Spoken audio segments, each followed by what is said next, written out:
Serial तुम देना साथ मेरा के आने वाले एपिसोड में जबरदस्त हाई वोल्टेज ड्रामा देखने को मिलने वाला है। इस बार कहानी में ऐसा बड़ा मोड़ आएगा जहां मोहित सुधा के झूठे हार्ट अटैक का सच सबके सामने लाने वाला है। आखिरकार सुधा और रवीना की सारी साजिश का पर्दाफाश होने वाला है।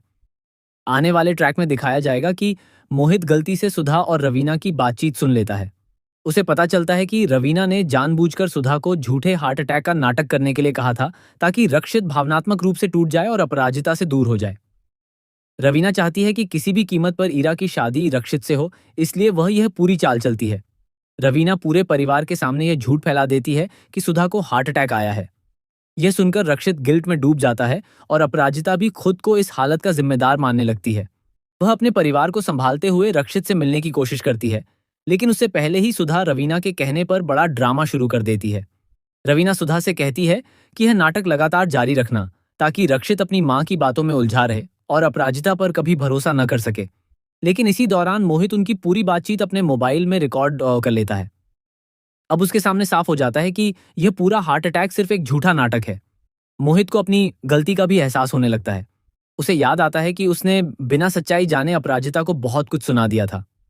अब उसे इस बात का गहरा पछतावा होता है कि उसकी मां रवीना ने अपने स्वार्थ के लिए सबकी जिंदगी से खेला है। इसके बाद मोहित अपनी मां को समझाने की कोशिश करता है। वह कहता है कि आपकी इन्हीं हरकतों की वजह से मेरी पत्नी मुझे छोड़कर चली गई। आपने मेरी जिंदगी बर्बाद कर दी और अब आप रक्षित और विहान की जिंदगी भी बर्बाद करना चाहती हैं। लेकिन रवीना साफ कह देती है कि वह किसी भी हाल में अपराजिता को इस घर की बहू नहीं बनने देगी। उसके अनुसार इस घर पर सिर्फ ईरा का अधिकार है। दूसरी तरफ रक्षित अपराजिता से दूर रहने की कोशिश कर रहा है, लेकिन उससे अपने दिल की भावनाएं भी नहीं छिपा पा रहा। वहीं अपराजिता पूरी रात बारिश में भीगकर रक्षित का इंतजार करती रहती है। वह सिर्फ सुधा का हाल जानना चाहती है, लेकिन उसे लगातार अपमान का सामना करना पड़ता है। जब अपराजिता सुधा से मिलने घर पहुंचती है, तब गुस्से में रक्षित उसका हाथ पकड़कर उसे घर से बाहर निकालने लगता है। यह देखकर रवीना बहुत खुश होती है, लेकिन अंदर ही अंदर सुधा को अपने झूठ पर पछतावा होने लगता है। फिर भी वह रवीना के दबाव में आकर चुप रहती है। इसी बीच मोहित आगे आता है और रक्षित को रोकते हुए कहता है कि वह बहुत बड़ी गलती कर रहा है, लेकिन रक्षित गुस्से में उसकी एक नहीं सुनता। वह कहता है कि अपराजिता की वजह से उसकी मां की बेइज्जती हुई है और वह यह सब बिल्कुल बर्दाश्त नहीं करेगा। तब मोहित बड़ा खुलासा करता है।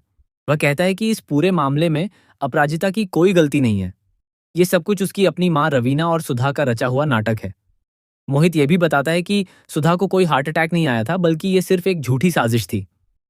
रक्षित पहले तो मोहित की बातों पर यकीन नहीं करता और हैरान होकर पूछता है कि क्या वह सच कह रहा है। तब मोहित अपने मोबाइल में रिकॉर्ड किया हुआ वीडियो सबके सामने चला देता है। वीडियो में साफ दिखाई देता है कि रवीना खुद सुधा को झूठा हार्ट अटैक का नाटक करने के लिए कह रही है। अब देखना बेहद दिलचस्प होगा कि इस वीडियो के सामने आने के बाद रक्षित का भरोसा किस पर रहेगा। क्या वह अपराजिता से अपनी गलती की माफी मांगेगा? क्या रवीना और सुधा की सच्चाई पूरे परिवार के सामने आ जाएगी? आने वाले एपिसोड में दर्शकों को कई बड़े और चौंकाने वाले ट्विस्ट देखने को मिलने वाले हैं।